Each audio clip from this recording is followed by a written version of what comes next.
just kind of want to hang out and listen to me trying to figure out how to get this thing work, we'll dive into the content. Is that cool? Okay, everybody seems to like that idea much, much, much better. So real quick, my name is Ryan Deiss. I'm the CEO of Digital Marketer. And basically what we do at Digital Marketer is we do this crazy digital marketing stuff. We figure out things that work from marketing a number of other businesses, and then we get to report about them on Digital Marketer. So I'm not going to talk a lot about myself because I recognize that there's some of you out there who already know who I am, and the ones that don't, you really don't care unless I've actually given you some value. So let me attempt to come out here and give you some value in advance, and then if you have any questions for me at the end, hopefully I will have a chance to answer those. So what I want to talk about today is what I call the ultimate email game plan, and how to automatically and effortlessly convert new leads into paying customers. So I think it's safe to say that everybody out there, no matter what type of business you have, your customers use email, right? So this is not just something that works and makes a lot of sense for web-based businesses. This works whether you own a shoe store. This works whether you're running a professional practice, if you're a doctor, a dentist, chiropractor, whatever type of business that you are in, you have an opportunity to follow up and nurture a relationship with your customers, with your clients via email. But tragically, most businesses don't do a very good job of this. They don't do it very strategically. So what we figured out is a really great kind of 5-phase plan for walking people through that process that ideally will turn them from a stranger into a friend, into a customer, into a raving fan. And that's really the first thing that I want to talk about with you today, is exactly how we do that, what we call the 5 phases of invisible selling. Okay, the 5 phases of invisible selling. Then I want to talk about how you can make more money by sending less emails. I know most of us, at least our customers and our clients and our prospects, they're not just wishing we would send them a whole lot more emails. They're wishing maybe that we would send them less. So how do we get that impact? How do we get the result that we want without just inundating our people with emails? So I'll talk about how we do that. I also want to talk about where you should send all your clicks in virtually every promotion, and give you a proven 3-step follow-up series that nearly always doubles sales. And finally, talk about the exact number of emails you should be sending your list each week and why. Also, another thing that I promised to give you guys is a word-for-word email that you should send anytime somebody comes onto your list, whether it's them dropping a business card into a fishbowl, or whether it's them opting in to your list, whatever it is. How do you welcome them, right? How do you welcome them to that list and make sure that they really see you?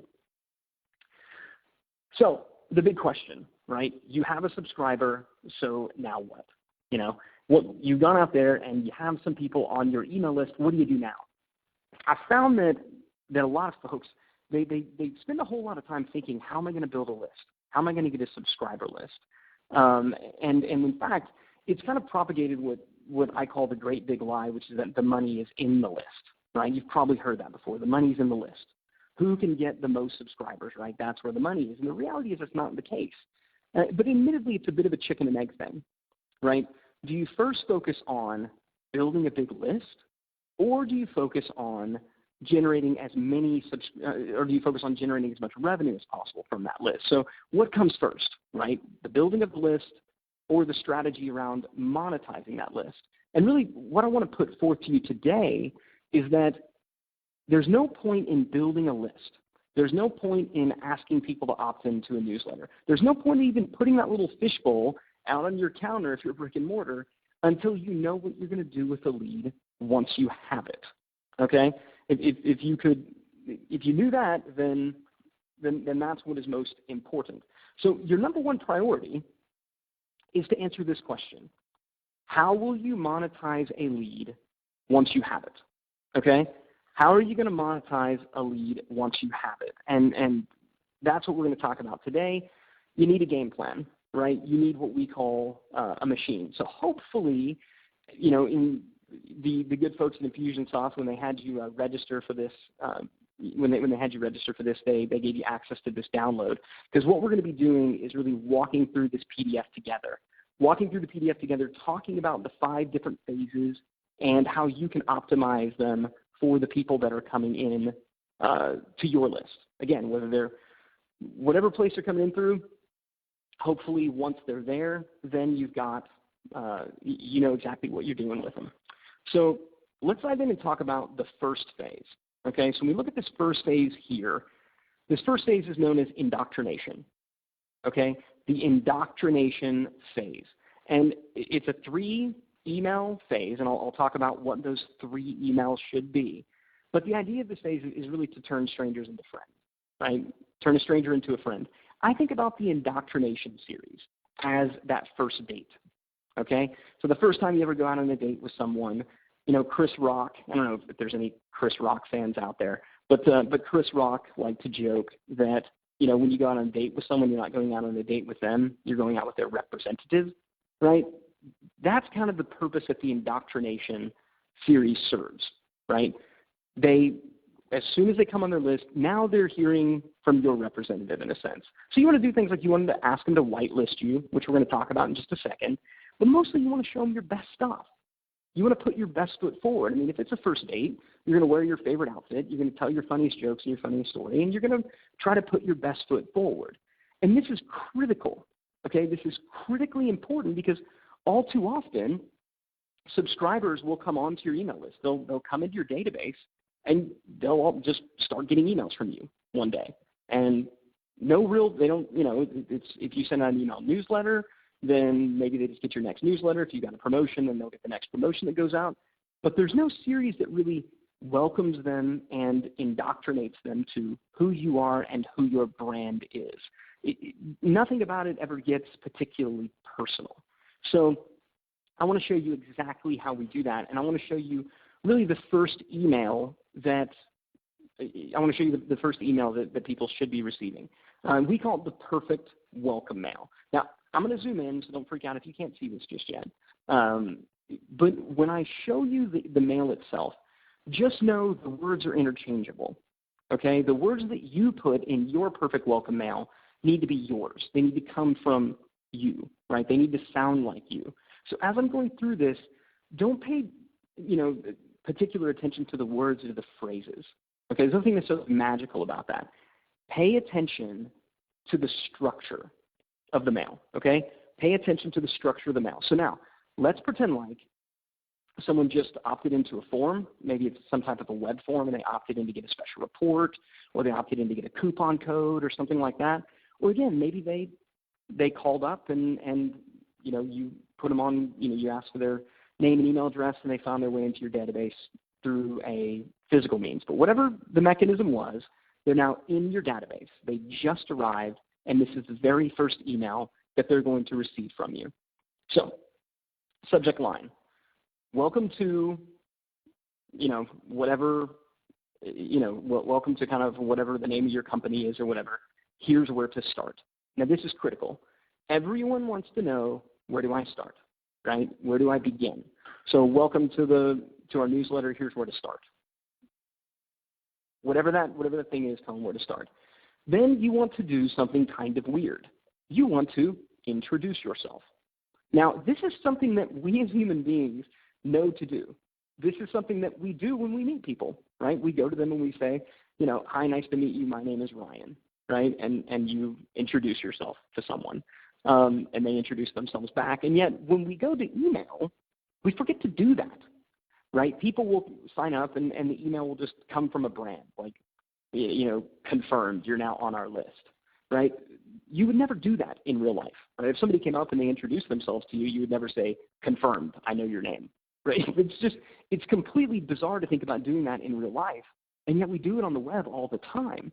So to say, you know, hi, my name is Bob, and I'm the CEO here of whatever your company is, right? Now, a lot of people say, okay, but should the email come from a person or should it come from the company? And you'll see this a lot of times, right, where an email is signed management.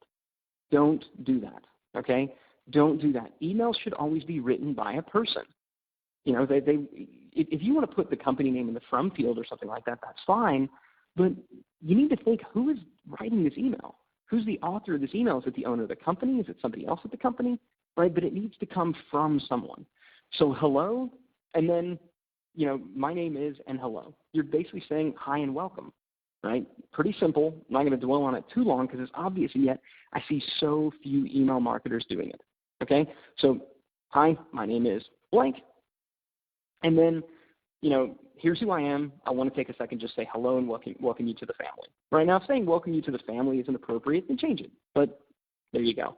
Seriously, on behalf of myself and the entire Acme team, I want you to know we're truly excited and grateful that you decided to join us. I know this is going to be an absolute game changer, blah, blah, blah, blah, blah. Again, this is just the hi and welcome part. Okay, so that's step one. Hello, my name is, welcome, I'm glad you're here. Right, that's step one. Hello and welcome. Step two is, here's what you can expect. Now, a lot of times people will say, because if they're subscribed to our list at Digital Marketer, they'll say, gosh, I can't believe that you send an email every single day. Doesn't that get annoying? Don't people not like that? And I'm sure that some people, say, I don't want to get an email every single day and they'll unsubscribe. But the answer, for the most part, is no. People don't seem to mind. And I think the main reason that they don't seem to mind is that we send out good stuff. But I think another reason why they don't mind is we tell them from the start, here's what you can expect. We are going to send you an email every single day. So if they expect to receive an email every single day, then they're not surprised when it arrives. Now, I'm not suggesting that you send an email every single day to your list. It depends a lot on your market and who you're serving. We'll talk in just a little bit about how many emails you should be sending. But just know that that's not, I'm using this as an example, not saying that you should be sending an email every single day. But the point is, you need to tell them. So tell them, look, we're going to publish fresh, awesome marketing content to our blog on Wednesdays and Fridays, and then once it's live, we'll send you an email with a short description. Moving forward, there we go. Right, we'll send you an email with a short description, and so that you can go ahead and read it. Right, we'll also send you emails about new export courses software, or we'll send you emails about sales that we're running or special promotions. Right, now that you're on our list, you're an insider, you can do all this stuff. Okay, do all these things, send some basic info to them. So that's that's kind of where it is. So sound fair? Good. So step one, hello and welcome. Step two, here's what you can expect. Step three, here's what you need to do next. Okay? So you see this line at the bottom. Here's what you need to do now to get started. Okay? Here's what you need to do now to get started. By the way, some of you are asking questions about, will you get a copy of these slides? I have sent the slides over to the good folks in Infusionsoft, and they are free to make them available to you as well. So if you want to take screenshots as you go, feel free, but I will be happy to make these slides available to you after, along with some other stuff that I'm going to send you. So don't feel like you got to be copying and all this stuff down if you're not a fast typer. Again, take notes on the structure. That's really what matters most. Okay? So step one, hi and welcome. Step two, what you can expect. Step three, here's what to do next. Right? Here's what to do next. Or in this case, we say, here's what to do now to get started. Then you want to actually tell them step one, step two, step three. Your subscribers want this. Okay? They want to be told exactly what to do. And this isn't like in some creepy, domineering kind of way. They're new here, right? They're new here. So telling them, okay, here's what you do next is just a friendly thing to do. So step one, whitelist and prioritize all emails. This is critical, especially in this day and age, right? More and more emails are getting put into the promotions folder of Gmail. A lot of them are getting filtered out completely. So encourage and instruct your new subscribers right now when they're the most excited about you and what you're doing to whitelist all of your emails. And if you're wondering, how do I do that? Here is a link to our whitelist page. If you go to digitalmarketer.com/email-whitelisting, you can check out our whitelist page and get a chance to see that. And if you want to snag some of that content and model it for your own, you can certainly feel free to do that. Okay, so there is ours if you want an example of a whitelist page. If you want to snag some screenshots of things like that, you're not going to hurt my feelings. That's kind of my gift to you. But it basically just walks them through, here's how you whitelist us. Now that seems like a simple thing, and you might be thinking, oh good, this is going to help our deliverability, and it will. But the more important thing is it actually helps your open rate and the consumption of all the future emails that they're about to send, okay? Now, listen closely because this is really important. It's not so much the fact that they whitelisted you that that helps, although that does help. It's the fact that they took the time to whitelist you, right? Now they have made an investment of their time and of their energy. So when they make that investment of their time and of their energy to go ahead and whitelist all your emails, the mere act of doing that makes them far more likely to open and consume your emails, okay? So just asking them to do it is important. So that's always step one for our perfect welcome email, right? Go and whitelist us. Step two, I like to ask them to follow us on Facebook and Twitter, right? I'm telling them, email is great, but if you want to make sure that you don't miss anything, follow us on Facebook, like us on Facebook, follow us on Twitter. Pretty simple, okay? That's typically step two. And optional, if you have a company Facebook and Twitter account, and then you also have a personal one, and you want to have them follow and like you there, you can do that as well, right? It all just depends on really the structure of your company. Then we close with a PS, okay? Now, the important thing of the PS is that it's setting up the email that's going to follow the next day. Remember, I said that the indoctrination series is typically 3 emails, okay? It's typically 3 emails. The first email is the one I just showed you, this perfect welcome mail, right? The one that tells them, hi, nice to meet you. Here's what you can expect. Here's what to do next. Now, the second email that follows is going to take one of 2 paths. Either you're going to start showing them some of your best stuff, or you're going to begin what we call a bonding campaign. Now, a best of campaign is just what it sounds like, right? And you can see here in this PS right here, PS, the next few days are going to feel like Christmas because as an added bonus for subscribing, I'm going to be sending you my best of the best, blog posts, my best of the best videos. Tomorrow you're going to get the first of the big 3. Okay, stay tuned, it's going to be good. So you're kind of previewing the fact that tomorrow you're going to be sending them something. Now here's why we want to do this. Number one, the reason I said before, right? This is a first date. So when you go out on a first date, you want to make sure you tell your best jokes, right? You want to tell your best stories. You want to wear your nicest outfit. For some of you, if you're out there blogging on a regular basis and doing content marketing, be honest, some of your best stuff you posted up a year or 2 years ago, right? And so while the people who were subscribed back then saw it, the people who are subscribing today, they may never see your best stuff. They might see the most current, but that may not be your best. So this is an opportunity for you to highlight your best stuff and make them see, oh wow, this is really great content.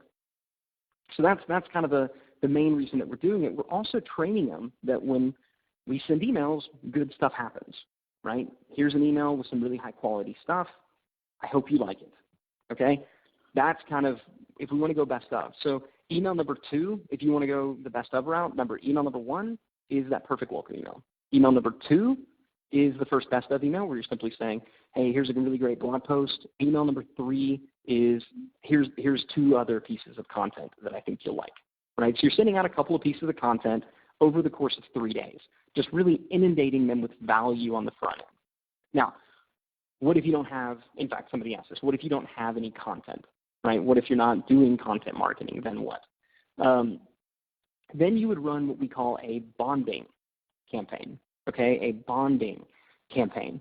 With a bonding campaign, the idea here is not necessarily to highlight your content, but just to get a little bit personal.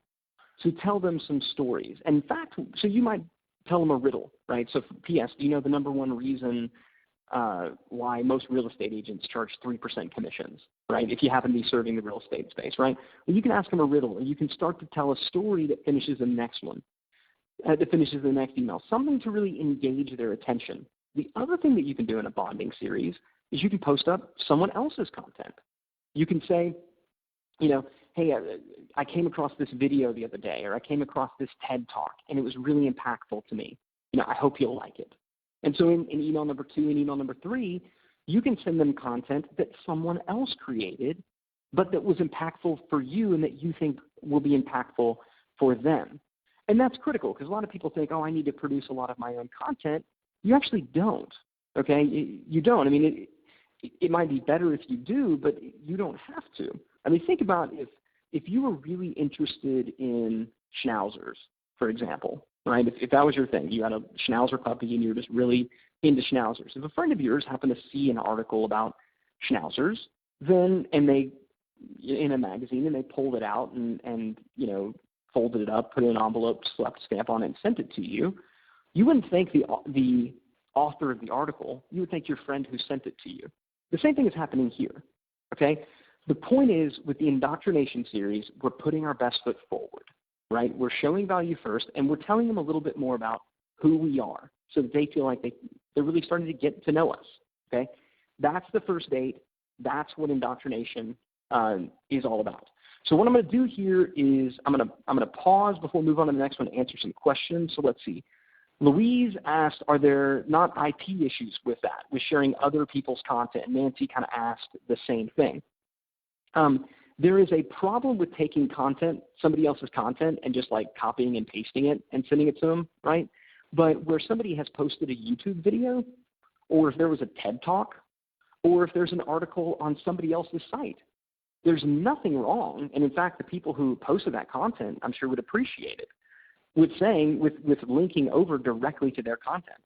So if there's a blog post that someone produced that you feel like was really, really, really exceptional, just tell the people in your list, hey, go read this blog post. I think it's great. It doesn't matter that you're sending them off your site, right? You're just wanting to deliver value in advance. So yeah, great question. No, you can't just take somebody else's content, copy and paste it and drop it into an email or just put it on your website without asking. That's not the point, okay? The point is not to drive traffic. The point is to indoctrinate, okay?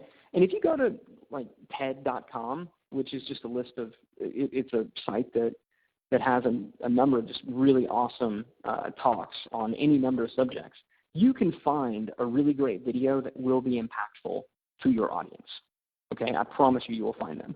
And my guess is you already know, right? There's a video that you've seen, maybe a video that you've even forwarded on to friends, or an article, or a joke, something like that, right? You already have it in your life. So just forward that on as well. Let's see. Is there any? Yeah, so Lisa, yes, it is fine to send links. A couple more checks for questions. Curtis says, is it okay that our best of content is centered around the same topic? Yeah, Curtis, ideally your best of content would be centered around whatever it is that you're selling, right? So, if you're a recruiting service, for example, then it would make sense for your best of content to be sending out articles that you've written about, hiring and stuff like that, how to evaluate resumes. Ideally, your best of positions you or your company in an obvious expert status. If we have any machine owners on, then this is largely review. So yeah, and the website I mentioned, it was TED.com, TED.com, TED.com, not head.com. Sorry. So Jonathan asked a really great question. Will all of these emails not overwhelm the subscribers at first? Great question, Jonathan. So we're hitting them boom, boom, boom, 3 days in a row. Is that going to overwhelm a subscriber? The answer is no. And here's why. And the reason I can say that, by the way, Jonathan, with such, in such a definitive manner is because we've tested this across a bunch of markets. We also have a number of people who are testing this strategy. I mean, because I've written about it and I've taught on it, and I know that it works. Even people who were worried about it, I said, please try it. They tried it and they're like, yeah, it did work. Remember, let's go back to the first date analogy. When you first start dating someone, how often do you communicate, right? You communicate multiple times a day. And so think about the first email. So they just registered. They just opted in. Something happened. To trigger that initial welcome email, there's nothing at all weird about that, right? You expect that. Everybody triggers those. So the first one, nothing weird at all. Then in the first one, at the end of it, you're telling them, hey, I'm going to send you an email tomorrow, and it's going to have some great stuff in it. If they get annoyed that you sent them really good content and didn't ask them for anything, then they're probably not your ideal customer, right? So will some people get frustrated and leave? yeah, what you're doing is you're expediting the inevitable, but that's that's okay. Philip says, is there a different approach if I created the email list by finding names on various public sites? So my assumption with everything that I'm about to show you, okay, is that the people that are on your list, it is permission-based follow-up. And truthfully, Philip, that's the only type of email marketing I suggest that you do. I really do not recommend or endorse going out there and accumulating and acquiring subscriber lists and dumping them into an email thing. I don't want to go into it, but because there are certain, CAN spam regulations around that, where in most cases, you're not even allowed to do that. But I'm not an attorney, so I don't want to go down that rabbit trail. What I would simply say is offer somebody something of value and say, I've got this really great report, or I've got this coupon code, I've got this thing, and get them to subscribe. Get them to sign up. Those people are going to be far, far, far more valuable if it's permission-based. That's really the only type of email marketing that I really recommend doing. Mark asked, at what point should you ask for the sale? Mark, I'm going to answer that question, my man. So hang tight. I promise I'm going to answer that. I'll just defer it. And then Suzanne, I'll take one more question. If they've come via an opt-in with a product incentive, like an ebook, is it okay to attach that product to the email, or would you send it, or would it be separate to the welcome mail? Suzanne, it's going to be separate to the welcome mail, and I'll show you exactly how that's going to happen right next. In fact, that is an ideal transition that I'm going to avail myself of. Okay, so that's the indoctrination series, and it's designed to do just that. The indoctrination series is brand-centric. It indoctrinates your subscribers to who you are and who your company is. Okay? Now, to the point that Suzanne just made, what if they registered to get an ebook, right? What if they registered to get a coupon code or something like that? When do we go ahead and give them that thing? Well, that's what the engagement sequence does, okay? Engagement sequence. So if you look on your handout, this is the engagement series. So what you want to do with the engagement series is it is interest-based follow-up. It is lead magnet-centric. So whatever that thing is that they came in on, right, the engagement series is going to talk to them about that topic specifically. So let me give you an example. Let's get out of hypothetical land. Let me give you an example. Let's say I'm a golf instructor, okay? So if I'm a golf instructor and I put out a report on how to add 20 yards to your drive, right? This simple wrist cock trick that will add 20 yards to your drive. So if somebody opts in for that, right? If they opt in for that report, what I want to do is I want to trigger both the indoctrination series, if they're brand new, and the engagement series. Now, the beautiful thing about Infusionsoft, and the reason that we use Infusionsoft, is they make this very simple to do through their campaign builder.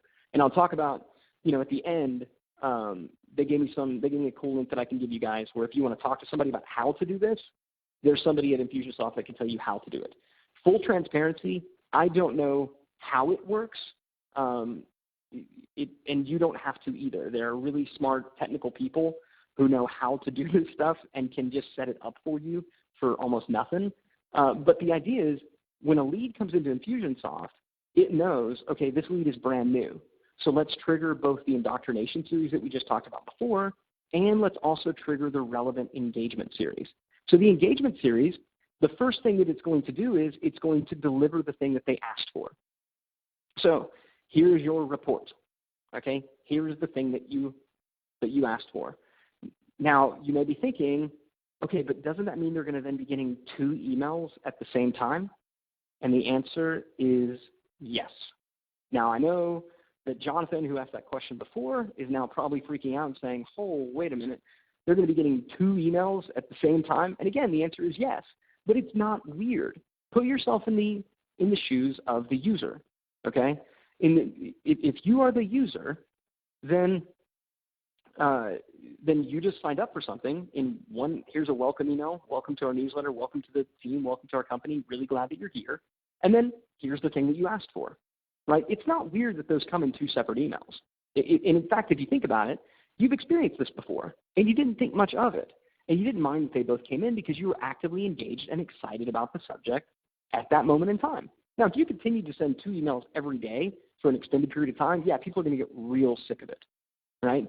Just the same way that as much as I love my wife, we don't text and talk as often every single day like we did when we were first dating, right? It gets to a point where it's like, cool, I have nothing new to report, right? And that's okay. That's how relationships work. So keep that in mind. So yeah, they're going to go out at the same time. Now, to answer the question, I think it was Suzanne that asked it before, maybe it was Mark. That was Mark. He said, okay, so when do we ask for the order? It's in the engagement series where you ask for the order. Okay, it's in the engagement series where you ask for the order, because in the engagement series, you know what they're interested in. You know what they're excited about. As long as they opted in for a specific lead magnet, you know the thing that they want. So let's go back to our golf instructor. Okay, let's go back to our golf instructor. All right, get this simple wrist cock trick that's going to add 20 yards to your drive. So if somebody opted in for that, I know as a golf instructor that they're interested in adding more yards to their drive. So there's no reason for me to follow up and talk to them about putting. That's not what they're interested in. What they're interested in is driving the ball further. So this engagement series, it's going to ask for the order, but it's going to ask for the order by referencing the thing we know they're interested in. So the first email comes out, hey, here's your special report. By the way, since you're interested in driving, we've got this special long drive clinic, coming up. You should call and schedule an appointment, right? We're not saying we've got to go and take a practice session, right? We're referencing the specific thing that they raised their hand and showed an interest in. The same thing is true if you're an e-commerce seller, right? Or if let's say I'm a dentist. Okay, if I'm a dentist and somebody opted in to get a coupon for teeth whitening, I don't want to follow up and ask them about Invisalign. I want to talk to them about teeth whitening. So you want to have a specific lead magnet that addresses a specific topic so that you can have a specific follow-up. This is how you're able to actually send less emails, okay, because you don't have to mail them as often when you know what they actually want. And they're telling you what they want by raising their hand. Now, big question that people ask, how long should this be? How long should I follow up? A typical engagement series that we run, they're actually fairly small. They're fairly short engagement series. 3 to 7 emails tops, and then they're going to go back into our main broadcast list, which I'll talk about in just a second. Okay, but we're typically going to send 3 to 7 emails over a 5 to 10 day period. Okay, that's typical. Okay, a lot of folks will tell you, no, once somebody comes onto this email list, you need to follow up with them forever. I can assure you we tested it. That's not the best way to do it. At some point, they either buy or they're just not interested in that. You need to talk about something else. Okay? So what I will tell you is that for the most part, product price determines length. If you're trying to sell something very, very, very expensive, then you're going to have an extended engagement series that educates and nurtures. If you're trying to sell something fairly inexpensive, then it could be pretty quick, right? If you're just trying to get them to call you or you're trying to get them to come into your store, then again, it could be pretty quick, right? Come on in. Now, an example engagement series, and I will send you all, everyone who's on this, I've already given it to the folks in Infusionsoft. They know to send it out to you, okay? So hitting your inbox as soon as we are done here is a link that will give you access to our Game Logic Fear email series. So you can copy and paste this. Just for the sake of time, I didn't want to spend a lot of time explaining it here because I've already recorded another video where I explained it. But the long and short of it is this. There are 3 reasons that people buy. The first is for personal gain. The second is because logically they've considered all the options and they've determined your product, your service to be best. And then the third is out of fear. Fear of loss, fear of missing out. That's where scarcity comes into play. That's where the sale is ending comes into play. And so what this 3-part email series does is just that. Email number 1 is all about gain. Look, I know you're interested in driving the ball further, so if you want to do it, then if you want to drive the ball further, then come to this long drive clinic we're doing, right? That's gain. Very dead on. Logic is, logically, if you consider all the options that are available to you, you could read a book, you could do this, at some point you need to come to the conclusion that just coming out to a live clinic where somebody's there to help you is the best option, right? So you're making more of a logical argument. And then fear is, hey, the clinic is going to start this week, and if you don't come, you're going to miss out. Okay? That's fear of loss. So that's gain, logic, fear. That's how that basic structure breaks down with the engagement series. And again, this is going on at the same time that engagement series is. So depending on, at the same time, indoctrination. So what that means is that for the first 3 days, they very well could receive 2 emails in a day from you. And again, believe it or not, that's okay, because this is the point in time when they're most excited about you. Now, you do want to set up your email automation, whatever CRM you're doing. This is fairly easy to do in Infusionsoft, but whatever CRM you're using, you want to set it up to where that indoctrination series only goes out to brand new subscribers. So if somebody's already on your list and they opt in for a new special report or for a new offer, you don't want to resend that indoctrination email to them. Then you're kind of like that guy that, like, you've met that person that every time you see them, like, they reintroduce themselves to you, and you're like, yeah, we've met like 15 times, right? You don't want to be that person. So, but setting that up in the triggering is pretty simple. Okay, so before we move on to the third phase, I want to take some questions about what we just talked about.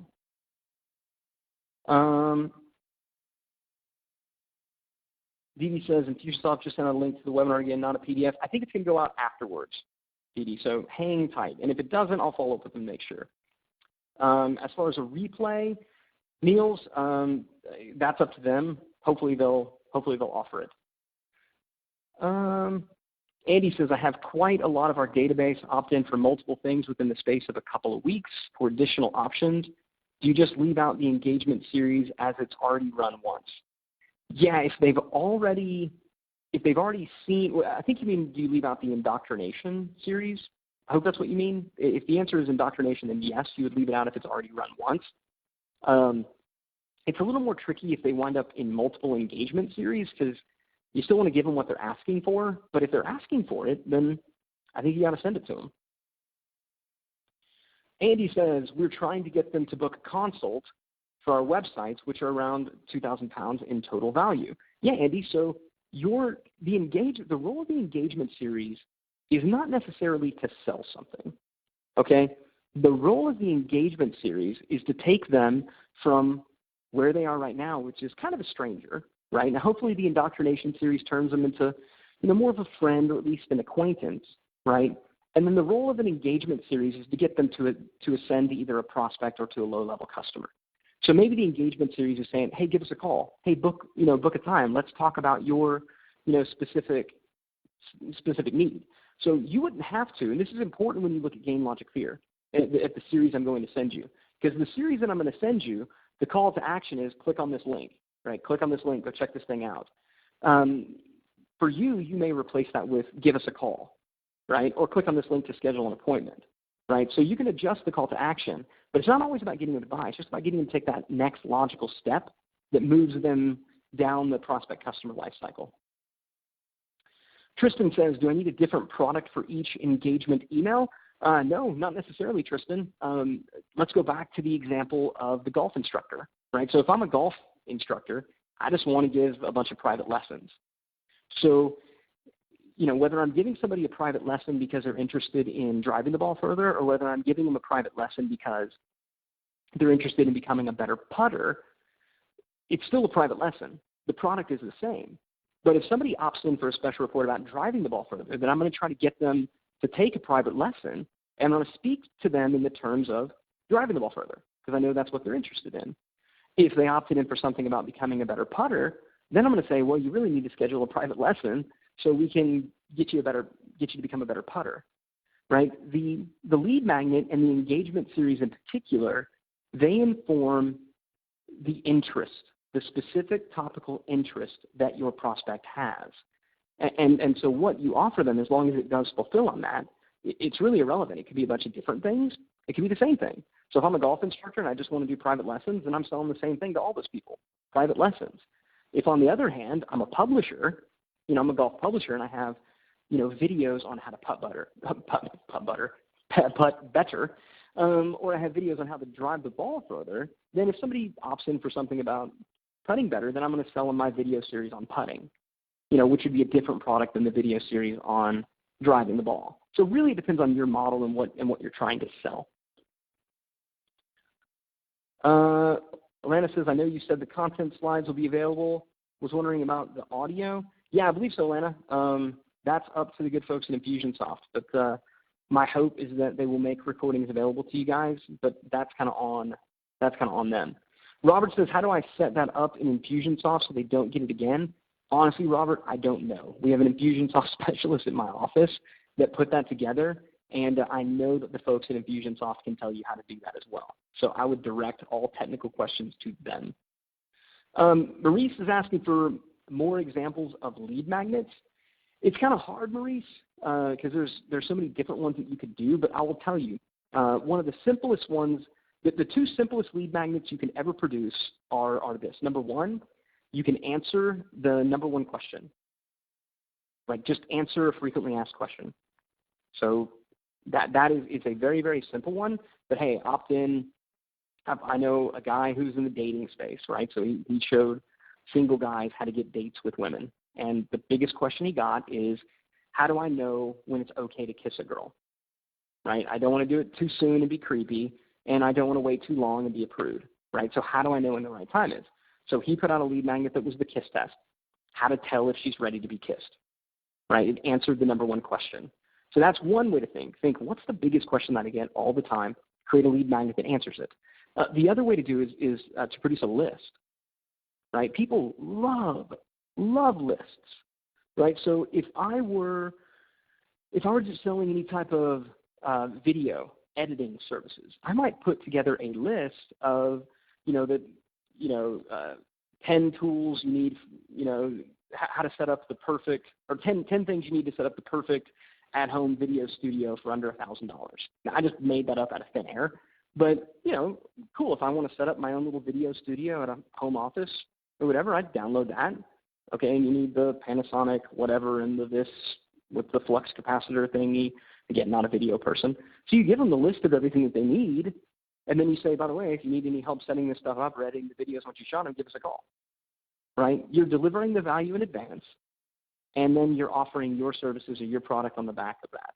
So, but if you think about it in those two categories, what's a big question they have and what's a list of things that they would like to receive, you can pretty much come up with a lead magnet for almost anyone. A third category would just be to give them a great deal, give them a coupon, right? So as opposed to just sending people a coupon, have them opt in to become a part of a sale.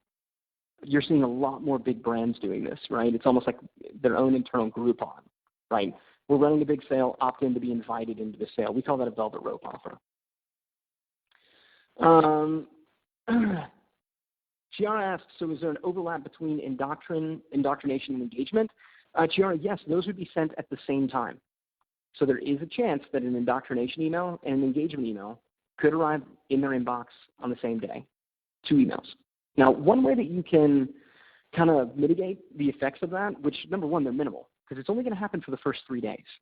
And that's when they're most excited about you. But if you're worried about it, send the indoctrination series from the brand itself in the from field and the engagement series from an individual at the company, right? That way they're at least not staring at the same name in their inbox. Helena says, can you say again how many emails go out in the engagement section? It's going to be anywhere from 3 to 7 typically, but it could be longer if you're selling something that's more expensive. Nancy says, in all 3 engagement letters, do you give the offer they would have to pay for? Yep, Nancy, typically you're going to make a call to action in every single one of them. So you're going to say, all right, so, if you want this benefit, then take this action. If you logically believe that this is the right thing for you, take this action. If you fear that you're about to miss out, take this action. So same call to action presented in a different way. Oren says, I'm trying to get people to come out and tour my co-working space. Yeah, Oren, don't think about your offer, right? Don't think about the fact that you have a co-working space. Think about what do the people who would occupy your co-working space, what are the questions that they have, right? So maybe it's the perfect, how how to run or how to hire and manage remote employees, right? So maybe you do something for the management team, showing them about, how they can hire and manage remote employees, and then you say, great, now that you know how to hire them, where should you stick them? Come check out our co-working space. That might not be a good example, but just think, what is their desired end result? Talk more about your prospects and your customers and your clients, about them and what they want, and less about what you have to sell. Meet them where they are. Engage in the conversation that they're having in their mind. And to the extent that your product or service helps, then great. Robert says Infusionsoft doesn't have a don't send if they have this tag. They got something, Robert. I know because we do it. So there is some way to do it. I can guarantee you that, sir. I believe what we do is we set a tag that is, we will put them on an indoctrinated tag or something like that, and then if somebody has that tag, they don't get it sent, or it's the inverse of that. Maybe it's one of those things where everybody starts off as not indoctrinated, and then we give them a different one. Again, I'm not the tech guy, but I know that it can be done. Andy says, I think the thing I struggle with is I'm pushing the same thing in all engagement campaigns, book a consult. Andy, there's nothing wrong with having the same call to action, right? Again, let's go back to the golf instructor. If I'm saying, look, if you want to drive the ball farther, then I'll show you how to do that, book a consult. If you want to putt better, I'll show you how to do that, book a consult. As long as you are speaking to their need, it's okay if your call to action is the same. Okay, now you can change it up a little bit if you want, right? You could say, book a consult, and that's what I said before, come to our putting clinic, come to our long drive clinic. Maybe tweak up the consult so that you rename the consults as not just come on some, boilerplate free consult. Maybe you do something more special for them, a little more customized. Craig says, besides Infusionsoft, is there another CRM system you recommend for the beginner marketer? Craig, Infusionsoft is what we use, and so it's hard for me to recommend any others. I know that, just about any autoresponder solution that has some basic automation can probably work. But what I would do is I would ask them, maybe hit them up and ask them the question of, okay, if I want to, if I want to send an email series to people who are brand new subscribers and not send them if they're already on the list and they're re-signing up, how do I do that? If they can answer that question, then it will probably work. If they can't, then I would probably pass. Okay. Yep, Tristan, it matches the lead magnet. Amro, sorry you were late, man. Yeah, we'll get you the presentation. John Hutchison says, is GainLogic Fear Sequence dealing with the product, which will help them, or is it more about the gain or loss of what we're offering in general? No, gain, it's all about them.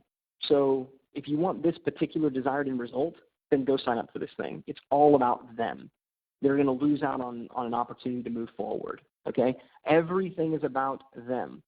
Dee asks, how would this work for retail store brick and mortar? It's exactly the same thing, Dee. You could run special offerings, so you could have people get on like an insiders list, right? To, let's say, for example, you're a shoe store, right? You could run a special promotion where it's, attention parents, we're on this day, we're running a back to school thing where it's going to be for members only. You get to come into the store early and you'll save 40% or something. And we'll, pour you a glass of champagne to celebrate that the kids are going back to school. You get your days back, right? Something like that.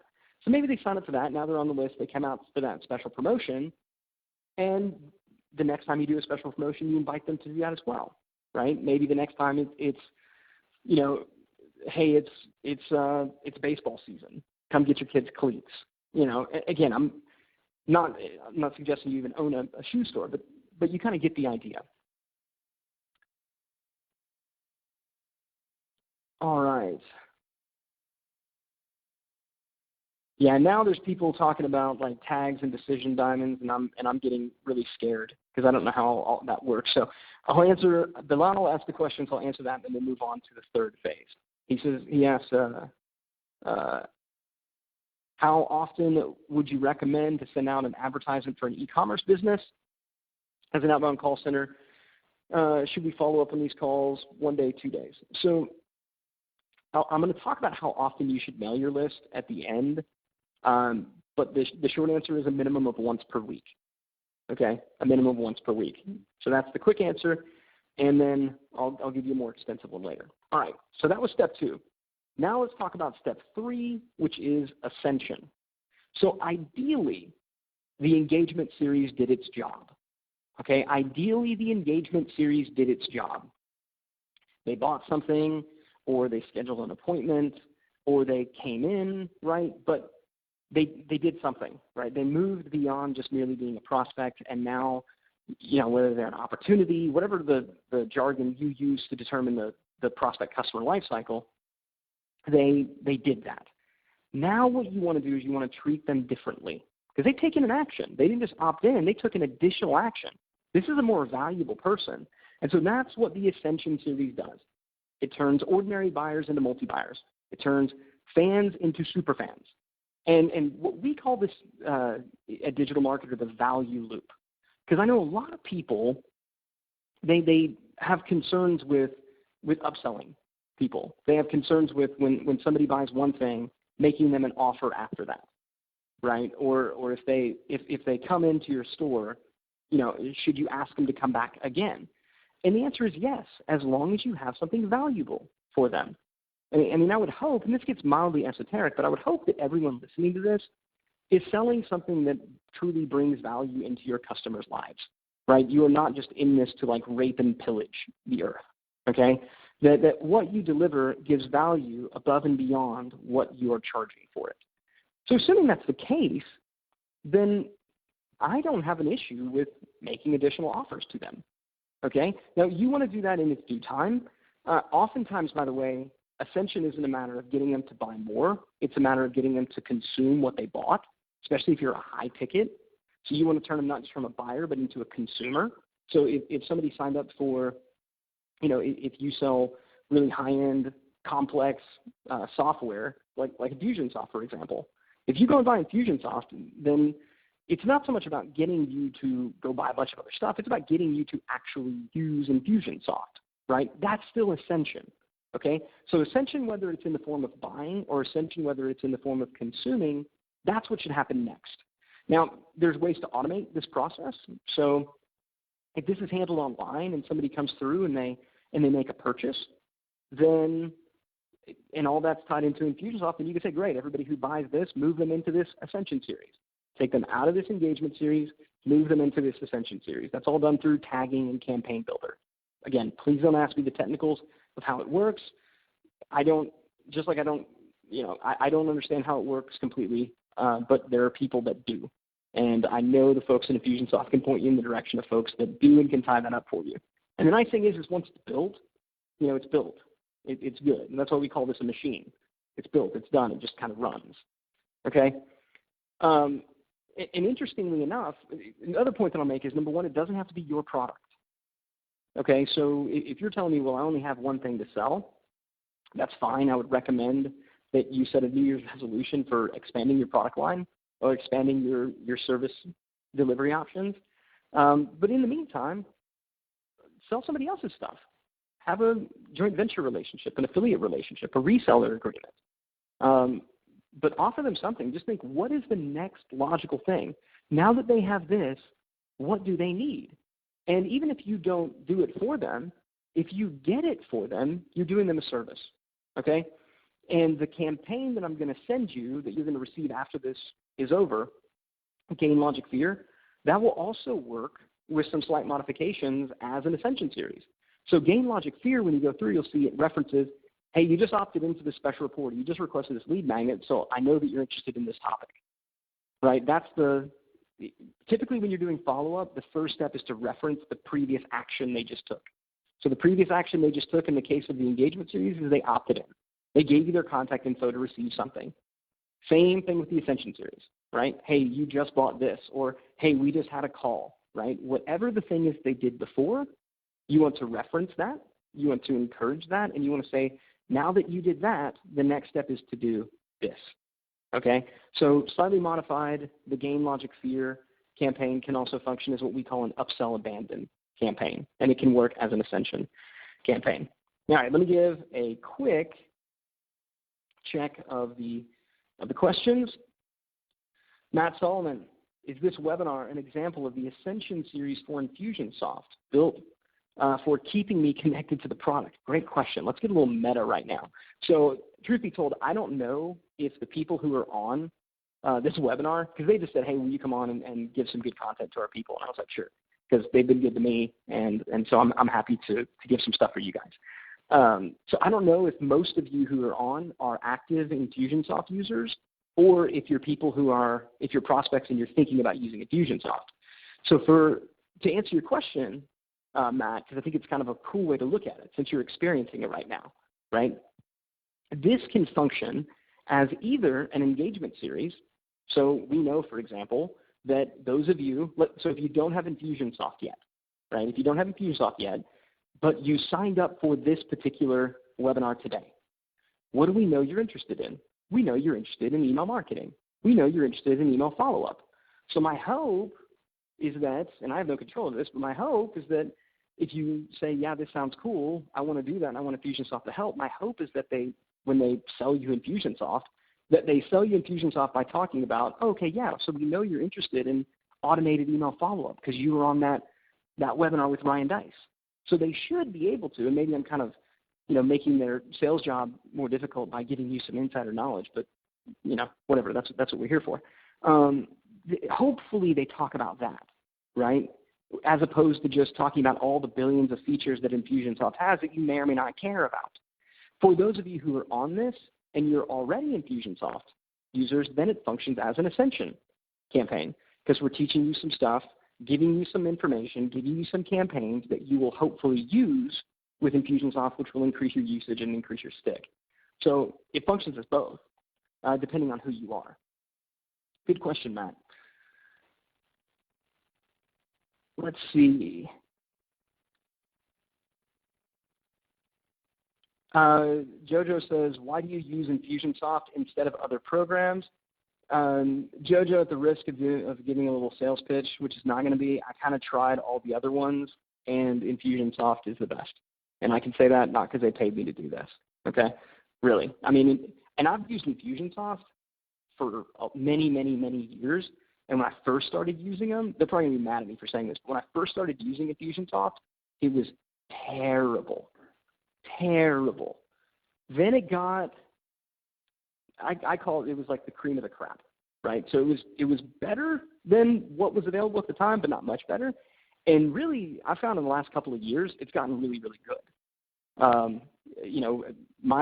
All my companies combined, we do an enormous amount of revenue.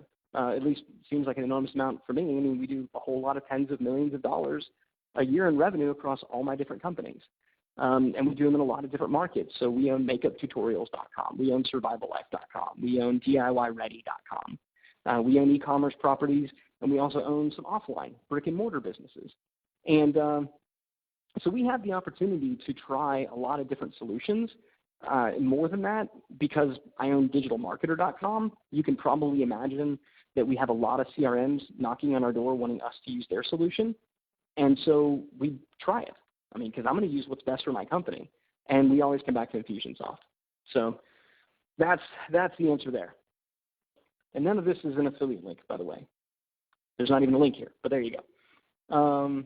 That's why I use it. Far from perfect. None of them are perfect. Sometimes you got to go with the cream of the crop. But Infusionsoft is actually not that. They're actually pretty dang good. Okay, Lucy says, can you give some examples of Ascension emails? Are they the same as the engagement? Yeah, they certainly can be, Lucy. So it depends. Is the goal of the Ascension to try to get them to ascend by buying something else? In which case, yeah, the engagement, it's going to function very similarly to the engagement, just instead of referencing, hey, you opted in for this or you registered for this, you're saying, hey, because you bought this. Whereas, but if you're trying to ascend them through consumption, then it's going to be really different. You're just trying to get them to consume, to use what they got. But I'll give you another example, right? So all of you registered for this webinar, okay? The webinar itself was a lead magnet. right? The webinar itself was a lead magnet. The engagement series was the email series that went out trying to get you to actually attend, right? That was the engagement series. Now, at the end, I'll make a little offer thingy. And for those of you who take advantage of it, you'll hopefully move to an Ascension series, right? That's how that whole process works. This is all getting very creepy and very meta, but I hope it's helping you out.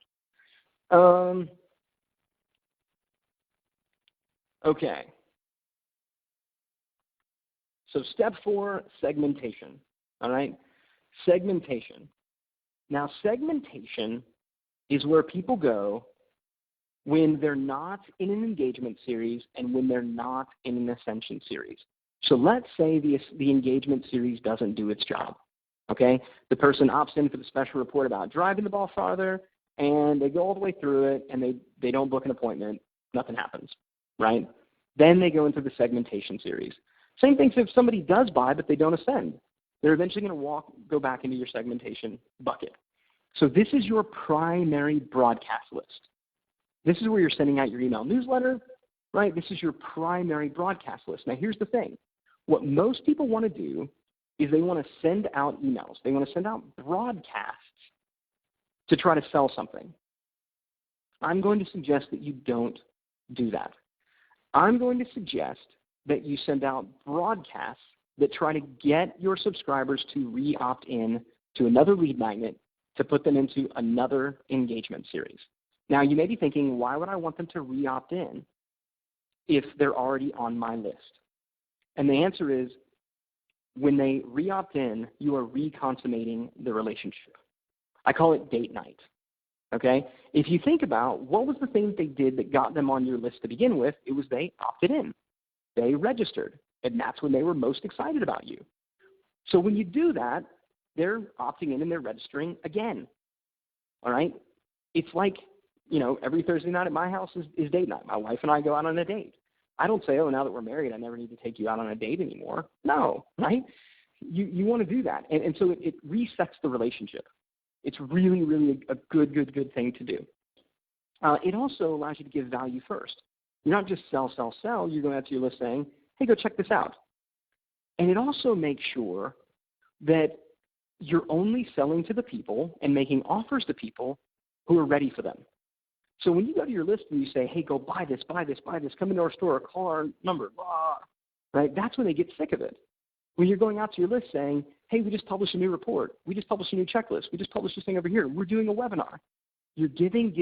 And for the people that raise their hand and say, cool, I'm interested in that, they get put in an engagement series. Then you sell to them. You only make offers to folks when they're actually ready for them. So this is how you make more by mailing your list less. Okay? That's how you do that. Go through and see, are there any other questions about the segmentation series? Let's see. Can everybody out there, can you still hear me, guys? There we go. Louise says, how about asking them to fill out a form where they can update their preferences?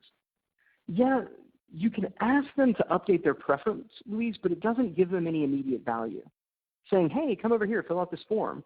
What you're basically saying is, hey, come over here and tell me how I can better market to you. It's not a true value in advance, and because the offer isn't as good, you're not going to have as many people. You're not going to have as many people doing it. Okay, so it's far better. I mean, I know if somebody, if I'm a golf instructor and somebody opts in for something about putting, then I know they're interested in putting. I'm going to talk to them about putting. The other thing to keep in mind is that people's preferences change over time. There's going to be a time where I say, yep, I'm interested in putting. Now, I may go out there and putt lights out the next round. And I'm sorry I keep using a golf analogy. Sometimes I get an analogy I can't quit. But if I go out there and I putt the next round lights out, well, now all of a sudden I think I'm a golf master and I don't need to hear about that anymore, right? Preferences change and they ebb and flow. And so the only clear way to know, okay, this person right now today is interested in this, is to ask them, are you interested in this? And if they take an action, if they raise their hand, if they opt in, if they register, then guess what? They're interested. Not because they told you, but because they took an action. And then if they take the next action, then you really knew they were interested. If they don't, then you talk to them about something else. Okay? KR, Glad that you think it's awesome. I agree. Oren says, I don't really understand the transition between segmentation back into engagement. It's pretty simple, Oren. You just have them re-opt in. So you could have them re-opt into a web form, and then you set up a trigger to where when somebody opts in for that new thing, you tell them, okay, take them out of our general broadcast list and put them in this engagement list. And that is all done through tagging in Infusionsoft. Chiara, back. Glad we got you back, Chiara. Sorry about that. You're asking, is this for people that opt out? No, this is for people that don't buy in the engagement series. So this is your general broadcast list.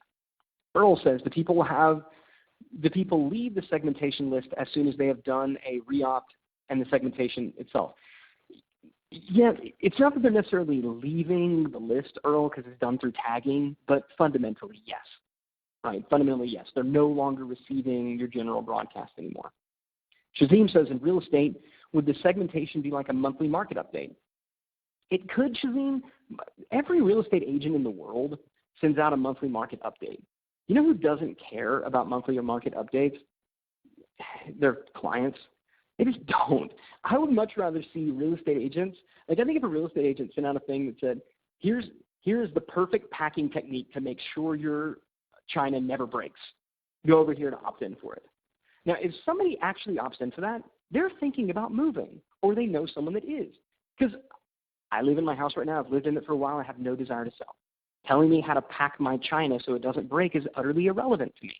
So forget about the market updates and the crap like that, right? Put out something that is really specific that maybe only a handful of people on your list are going to be interested in, but those people, you know beyond the shadow of a doubt, okay, they got to be interested, or they know somebody who is. They either got it for themselves or on behalf of somebody else. KR says, how often should you send these lead magnets? I'll show you that in just a second. So hang tight. Oren says, if they're already on that track, how does that work? Is there a point where they were removed from the engagement track? Yeah, Oren, so let's say an engagement series is 5 emails, for example. At the end of the 5th email, if they didn't buy or they didn't do something to get moved into an engagement, into an Ascension series, then they would automatically get put in the segmentation series.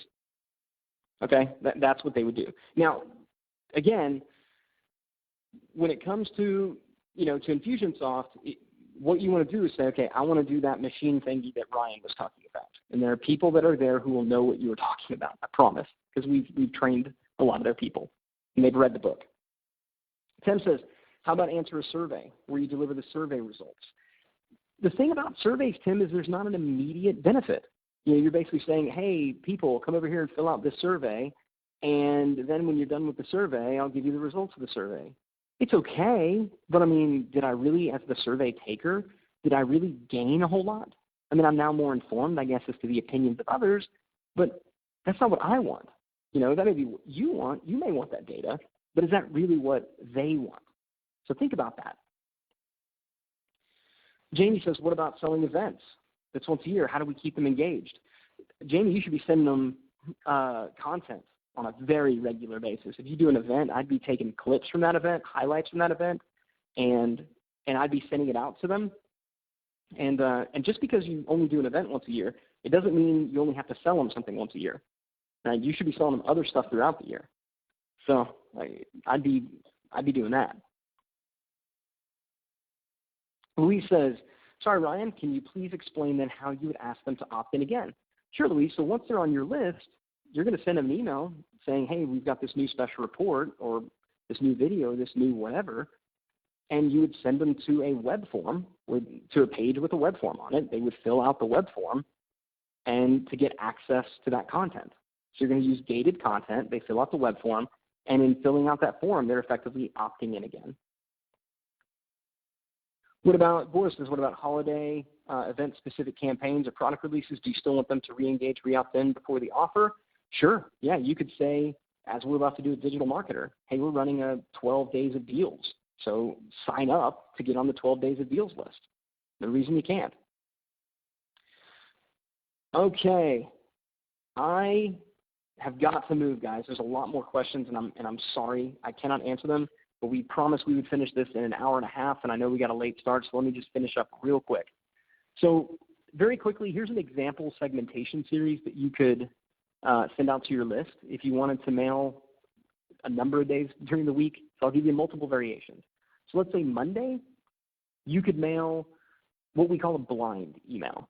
Okay, a blind email. And a blind email is one where you just go out to your list and you say, hey, everybody on my list, I've got something really, really cool that I'm really, really excited about. You don't address what the thing is. You just say, I got something neat. I think you're going to like it. Go over here to get it. Now, the only people that are going to click on that are the people on your list who are most excited and enthusiastic about you and what you do, okay? Because you haven't really given them a good reason to do it. So that's picking all your low-hanging fruit. That's picking all the people who just, they love you. Then on Tuesday, you could follow up with a more direct email. So, hey, everybody, we've got this new video that I just released on this amazing putting technique. Go check it out. Ooh, putting? I want to know about putting. Okay, I'll check it out.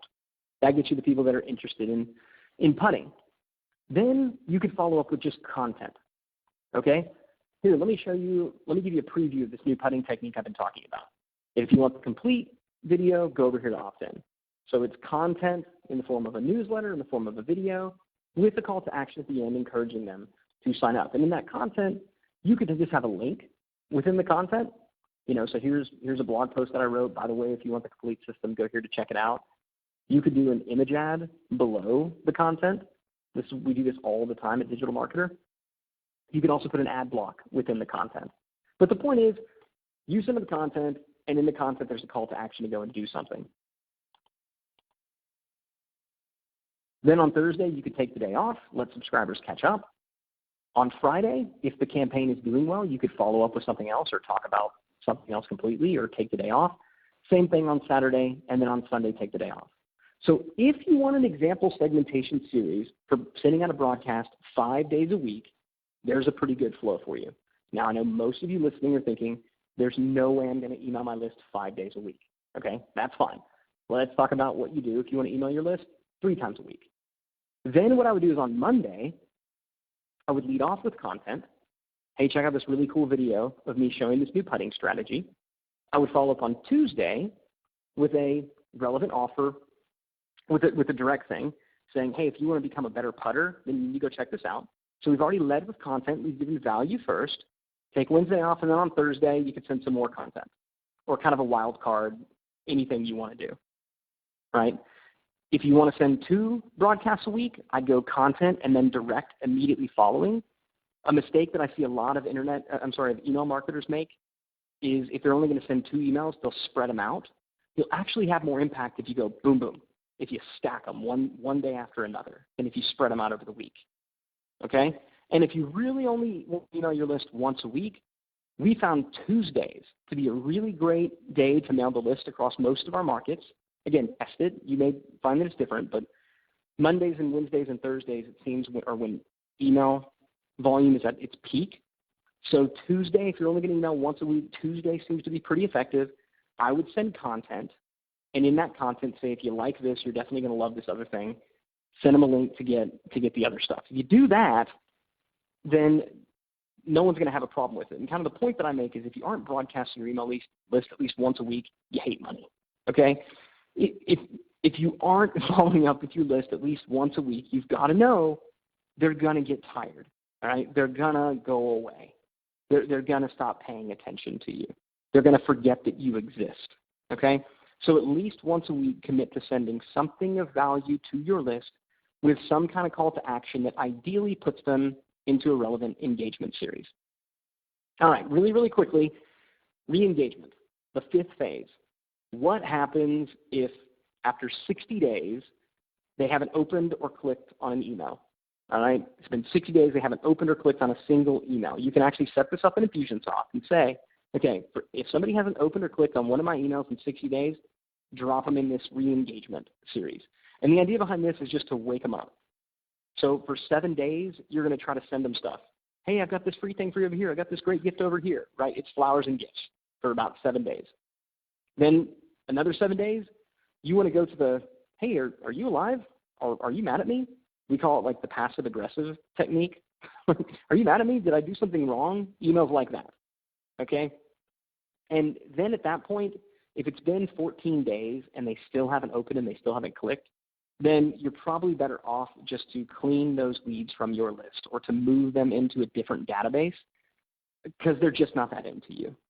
And the more you follow up and the more you email people who have not opened and they have not clicked and they haven't showed any interest, the worse it's going to hurt your deliverability and it's going to hurt the deliverability of all your mails. So it's painful to do, but I recommend that you remove the unengaged. Okay? So action items. Get yourself a 3-part indoctrination sequence, a 3 to 7-part engagement sequence, a 3 to 7-part ascension sequence, a 1 to 5 email segmentation broadcast plan per week, and I gave you some examples of those, and that 14-day re-engagement sequence. Once you have all of those parts, then you have the makings of a machine, of a true email follow-up machine that can grow. You can add additional engagement series, and you can get to a point where all of your follow-up can be completely automated. Okay, all your follow-up can be completely automated. I promised that I would send you that 3-part engagement sequence, Gain, Logic, Fear. I will double check as soon as we get off and make sure that the folks in Infusionsoft are in fact going to send that to you guys, but that should be coming.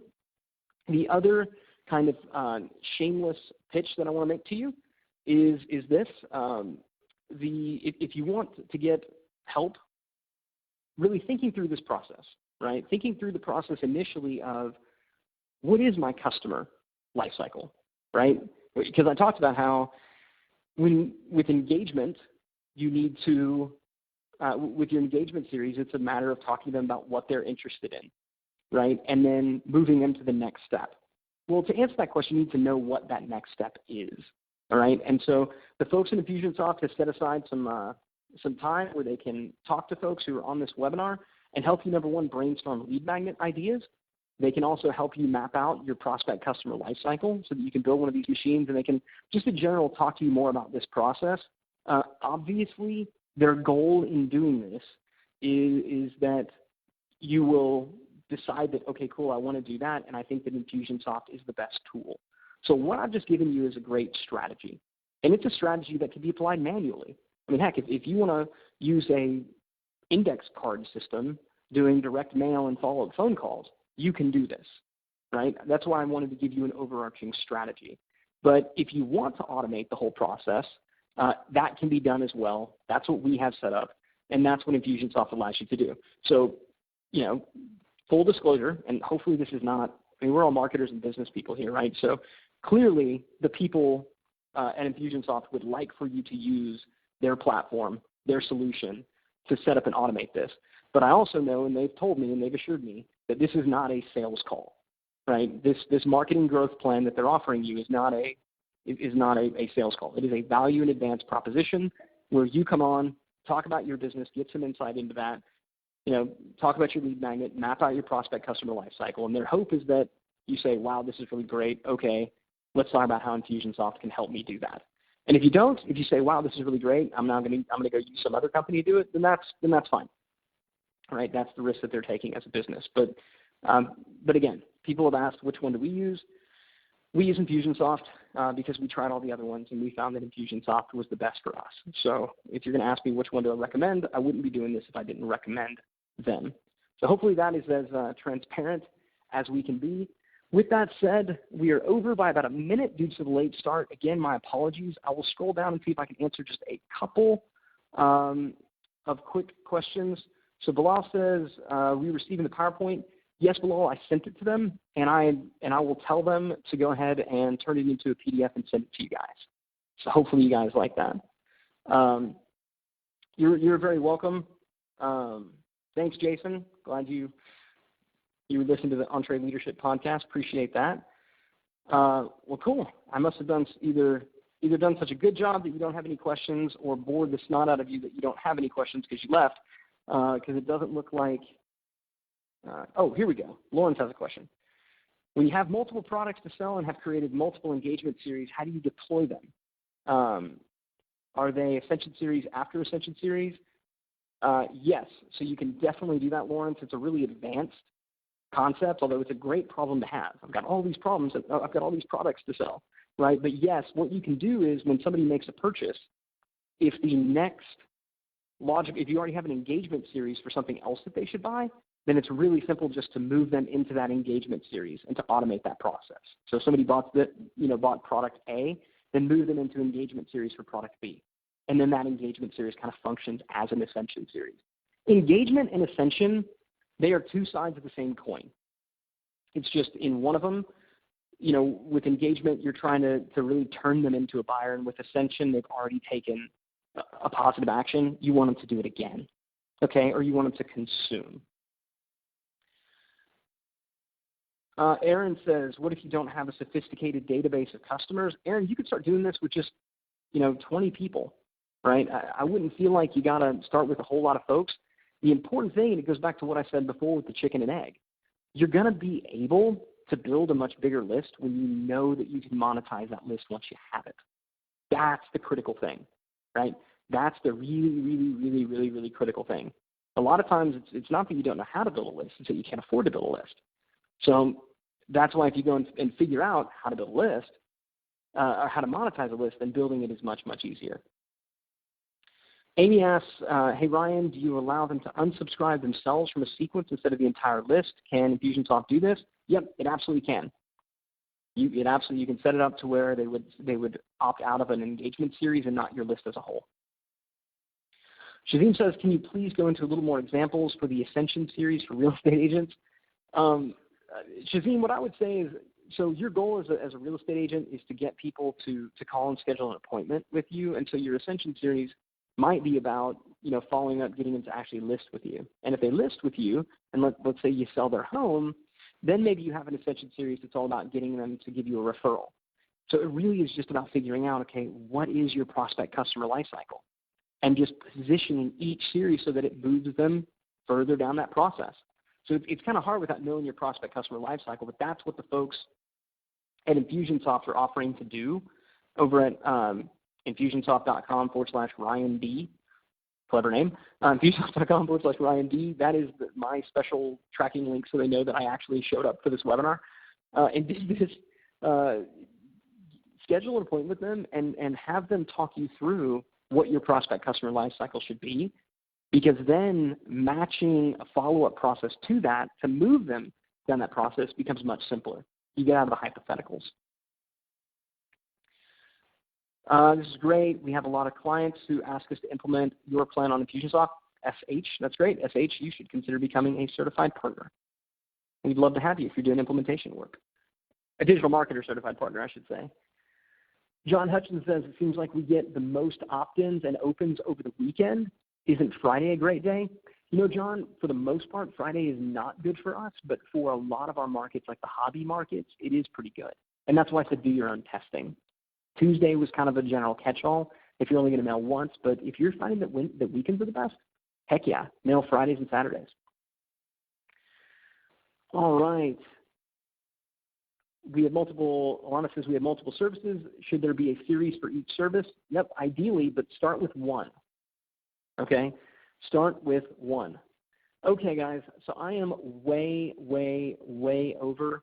And so I apologize, but I'm going to have to cut it off at some point. What I will tell you, if you have more questions that we didn't get a chance to answer, send that to the folks in Infusionsoft. I'm sure they'll come to me and say, hey, this is what everybody was wondering, and I will do my best if they can send me a list of the questions to send you guys as many answers as possible. And if we need to do a follow-up, I'm happy to do that. I always feel bad, having people leave without getting their question answered, but just looking at it right now, we will literally be on here for another 3 hours, and I don't want to do that to you guys. So what I will tell you, my advice, go to Infusionsoft.com/Ryan D. Get your appointment scheduled and talk to someone specifically about your situation. Again, there's a lot of the folks at Infusionsoft I've personally trained. They've gone through and read my book with the Invisible Selling Machine. Probably should have mentioned that in the intro. But every Infusionsoft user gets a copy of my book. So hopefully if you're an Infusionsoft owner, you have that. But they know this stuff. They understand the lingo. So don't, get on the phone, schedule an appointment, and talk to them specifically about how you can do this for your business. And the first step, map out that prospect customer lifecycle. Get a sense of where do they start and where do they end, and what are the steps in between. Then map out what are the lead magnets that you need to engage with them, and they should be able to help you with that. And then really it's a question of automation. We have made our campaigns. So we have 36 email campaigns that we've written. I'm sending you one of them with GameLogic Fear. There are 35 more campaigns that we have that can be pushed into Infusionsoft. So if you're already an Infusionsoft owner and you would like to get the machine pushed into your Infusionsoft app, talk to the folks at Infusionsoft about that. And if you're not and you would like to get Infusionsoft and the machine, talk to them about that as well. So with that said, guys, I got to cut it off. Again, my apologies if I didn't get to your question. I'll do my best to do a roundup and get all those answered. Thank you, everybody, for your attention. My apologies for the late start. As I mentioned, technology not always a friend. But I hope you got a lot out of this.